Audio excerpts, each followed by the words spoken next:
Dear students ये सम्मुखें तुम जो पेपर देखुच ये हूँ +3 सेकेंड सेमिस्टर हिस्ट्री मेजर रो कोर 1 पेपर 3 रो बुक जहाँ को आम कोर 3 बोली कहूँ। यहाँ हूँ history of India to period 600 BC रु 750 CE बा ख्रीष्टपूर्व 600 रु ख्रीष्टाब्द 750 पर्यंत एवं एटा जो मैंने हिस्ट्री को माइनर भाव में नहीं से सेकेंड सेमिस्टर ये बुक पढ़े।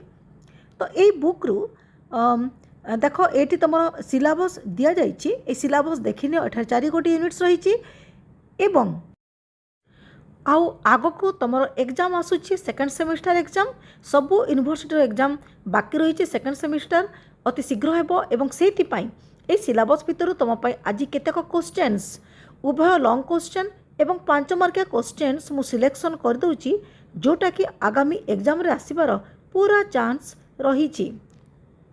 आउ ए क्वेश्चन गुड़िक पिला माने एक निर्दिष्ट यूनिवर्सिटी रो कॉलेज रो पिला मानक पई नुहे कहीं ना NEP 2020 रे सब यूनिवर्सिटी रो कोर्स समान सिलेबस समान सेतिपाई एई सिलेक्टिव क्वेश्चन गुड़िक सब यूनिवर्सिटी सब कॉलेज रो पिला मानक पई प्रযোज्य।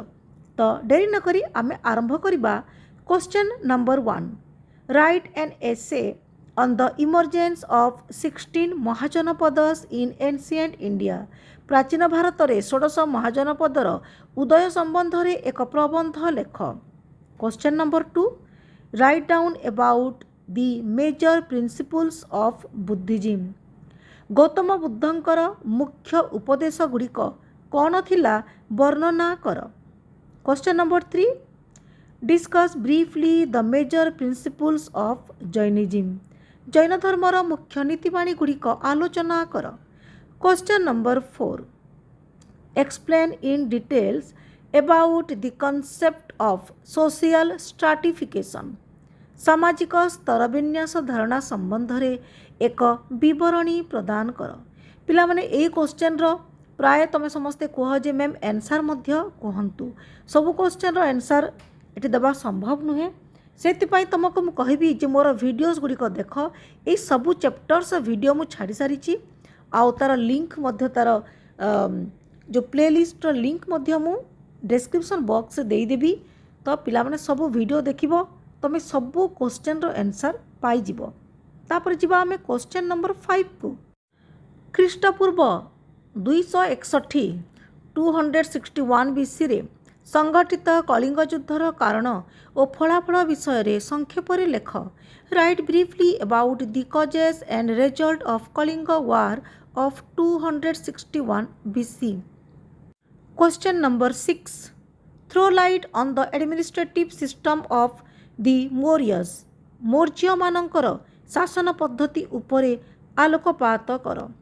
तापर जिबा हमें क्वेश्चन नंबर 7 को। Question 7 describe about the achievements of Kushan king Kanishka 1 Kushan राजा कनिष्क प्रथमक कृतित्व गुड़िक वर्णना कर। तापरे question number 8 throw light on the political history of Satavahana dynasty Satavahana राजवंशर राजनैतिक इतिहास उपरे आलोकपात कर। तापरे आमे आसीबा question number 9 write a note on India's cultural contact with South East Asia दक्षिण पूर्व एशिया सहित भारतर सांस्कृतिक समन्वय संबंध रे वर्णना कर।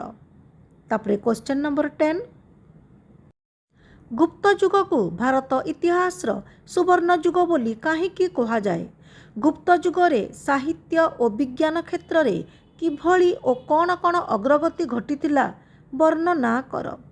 Why Gupta age is called golden age of Indian history? Write down the developments in literature and science in Gupta age. तापरे question 11 throw light on the agrarian expansion in early medieval India. प्रारंभिक मध्ययुगीय भारत रे कृषिर संप्रसारण किपरि होइतिला ता उपरे आलोकपात कर। तापर आमे जिबा क्वेश्चन नंबर 12 को discuss about the proliferation of जातीस इन एंशिएंट इंडिया प्राचीन भारत में किपरि भाव ଜାତିଗୁଡ଼ିକର ଦ୍ରୁତଗତିରେ ଅଭିବୃଦ୍ଧି ଘଟିଥିଲା ବର୍ଣ୍ଣନା କର। Question number 13. Write a comprehensive note on achievements of King Harshavardhana.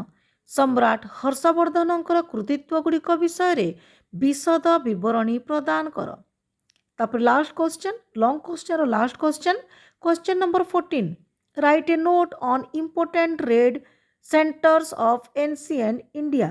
ପ୍ରାଚୀନ ଭାରତର ମୁଖ୍ୟ ବାଣିଜ୍ୟ କେନ୍ଦ୍ରଗୁଡ଼ିକ ଉପରେ ଆଲୋଚନା କର। ତ ପିଲାମାନେ ଏଇଟା ଗଲା ତୁମର ଲଙ୍ଗ କ୍ୱେଶ୍ଚନ୍।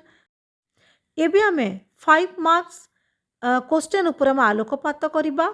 କିନ୍ତୁ ଗୋଟେ କଥା କହିଦେଉଛି ପିଲାମାନେ, ଯେଉଁଟା ଲଙ୍ଗ କ୍ୱେଶ୍ଚନ୍ ଅଛି ସେଇଟା ମଧ୍ୟ 5 ମାର୍କସ୍ରେ ପଡ଼ିପାରେ, ଆଉ 5 ମାର୍କସ୍ର ଯେଉଁ କ୍ୱେଶ୍ଚନ୍ ଅଛି ସେଇଟା ମଧ୍ୟ ଲଙ୍ଗ କ୍ୱେଶ୍ଚନ୍ରେ ପଡ଼ିପାରେ। ତ ଉଭୟ କ୍ୱେଶ୍ଚନ୍ ଗୁଡ଼ିକୁ ତୁମେ ଭଲ ଭାବରେ ପ୍ରିପେୟାର କରିଥିବ। ସମୟ ଅଭାବରୁ ଏଇଟା ମୁଁ ଇଂଲିଶରେ ଲେଖିପାରୁନାହିଁ, ତ ଓଡ଼ିଆରେ ସେଇଟା ମୁଁ ସିଲେକ୍ସନ୍ କରିଦେଇଛି। ଦେଖ ଏଠି ଦିଆଯାଇଛି ନମ୍ବର 1 ଜନପଦ ନିବେଶ, ତାପରେ ହୀନଯାନ ଓ ମହାଯାନ, ନମ୍ବର 3 ବର୍ଣ୍ଣ ଓ ଜାତି କ'ଣ, ନମ୍ବର 4 ନାଳନ୍ଦା ବିଶ୍ୱବିଦ୍ୟାଳୟରେ ଶିକ୍ଷାଦାନ ପଦ୍ଧତି, ତାପରେ ଗୁପ୍ତମାନଙ୍କ ସମୟରେ ହୁଣ ଆକ୍ରମଣ, ପଲ୍ଲବମାନଙ୍କର କଳା ସ୍ଥାପତ୍ୟ, ଅଶୋକଙ୍କ ଧର୍ମନୀତି, ପ୍ରାଚୀନ ଭାରତରେ ମୁଖ୍ୟ ନଗର କେନ୍ଦ୍ରଗୁଡ଼ିକ, ପ୍ରାଚୀନ ଭାରତର ବାଣିଜ୍ୟ ପଥଗୁଡ଼ିକ, ରେଶମ ପଥ, ସଙ୍ଗମ ଯୁଗୀୟ ସାହିତ୍ୟ, ତାପରେ ଅଶୋକଙ୍କ ଶିଳାଲିପି, ଗୁପ୍ତ ଯୁଗର ସାହିତ୍ୟ, 4 ଆର୍ଯ୍ୟ ସତ୍ୟ, ପଞ୍ଚମହାବ୍ରତ, ଭୂମି ଅନୁଦାନ ପ୍ରଥା। ତ ପିଲାମାନେ ଏହିପରି ଭାବରେ ମୁଁ ସବୁ କ୍ୱେଶ୍ଚନ୍ ସିଲେକ୍ସନ୍ କରିଦେଇଛି। ମୁଁ ଏଇଟା କହୁନାହିଁ ଯେ ଏଇ ସବୁ କ୍ୱେଶ୍ଚନ୍ ଏକ୍ଜାମ୍ରେ ଆସିବ, କିନ୍ତୁ ଏଇ କ୍ୱେଶ୍ଚନ୍ସ ଭିତରୁ ଯେ ଅଧିକାଂଶ କ୍ୱେଶ୍ଚନ୍ସ ତୁମର ଏକ୍ଜାମ୍ରେ ଆସିବ ତାର ଗ୍ୟାରେଣ୍ଟି ମୁଁ ଦେଇପାରିବି। ସେଇଥିପାଇଁ ପିଲାମାନେ ଏଗୁଡ଼ିକ ମାନେ ବହୁତ ହି ଇମ୍ପୋର୍ଟାଣ୍ଟ କ୍ୱେଶ୍ଚନ୍, ପ୍ରାୟ ଏକ୍ଜାମ୍ରେ ପ୍ରତ୍ୟେକ ବର୍ଷ ପ୍ରାୟ ପଡ଼େ। ସେଇଥିପାଇଁ ଏଗୁଡ଼ିକ ତୁମେ ଭଲ ଭାବରେ ପଢ଼ିଥିବ। ଆଉ ସମସ୍ତଙ୍କୁ ରିକ୍ୱେଷ୍ଟ, ଯେଉଁମାନେ ଏବେ ମୋ ଚ୍ୟାନେଲକୁ ନୂଆ କରି ଆସିଛ ଭିଡ଼ିଓକୁ ସବସ୍କ୍ରାଇବ୍ କରିଦେବ, ତୁମର ଫ୍ରେଣ୍ଡସ୍ମାନଙ୍କୁ ମଧ୍ୟ ସେୟାର କରିଦେବ। ଯଦି ଭିଡ଼ିଓ ଭଲ ଲାଗିଛି ଗୋଟିଏ ଲାଇକ୍ ଦେବାକୁ ଭୁଲିବନି। ଆଉ ଯେଉଁମାନଙ୍କ ପାଖରେ ବୁକ୍ ନାହିଁ ସେମାନଙ୍କ ପାଇଁ ମଧ୍ୟ ଚିନ୍ତା ନାହିଁ, କାହିଁକିନା ମୋର ପ୍ରତ୍ୟେକ ଚାପ୍ଟର୍ସ ଭିଡ଼ିଓ ମୁଁ ଛାଡ଼ିଛି। ପ୍ଲେଲିଷ୍ଟର ଲିଙ୍କ୍ ମୁଁ ଦେଇଦେଉଛି, ଭିଡ଼ିଓ ଭଲ ଭାବରେ ଦେଖିବ। ସେଇଠି ମାନେ ବୁକ୍ରୁ ପୁରା ଚିହ୍ନ ଦେଇକି ଯେଉଁଟା ଇମ୍ପୋର୍ଟାଣ୍ଟ ସେଇଟା ହିଁ ତାର ଭିଡ଼ିଓ, ତାର ଫଟୋ ଉଠେଇକି ତାର ଭିଡ଼ିଓ ମୁଁ କରିଛି ଆଉ ଛାଡ଼ିଛି। ସେଇଥିପାଇଁ ବୁକ୍ସର କୌଣସି ଆବଶ୍ୟକତା ନାହିଁ। ସମସ୍ତେ ସେ ଭିଡ଼ିଓ ଗୁଡ଼ିକ ଭଲ ଭାବରେ ଦେଖିବ, ଯେଉଁଟାକି ତୁମର ଏକ୍ଜାମ୍ ପାଇଁ ପ୍ରିପେୟାର କରିବାରେ ତୁମକୁ ବହୁତ ସାହାଯ୍ୟ କରିବ ପିଲାମାନେ। ଆଉ ଯେଉଁମାନେ ଫିଲୋସଫିକୁ MDC ଭାବରେ ନେଇଛ ତାର ମଧ୍ୟ ସବୁ ଚାପ୍ଟର୍ସ ଭିଡ଼ିଓ ମୁଁ ଛାଡ଼ିଛି, ସେଇଟା ମଧ୍ୟ ଦେଖିବ। ତ ରହିଲି। ଓମ୍ ନମଃ ଶିବାୟ।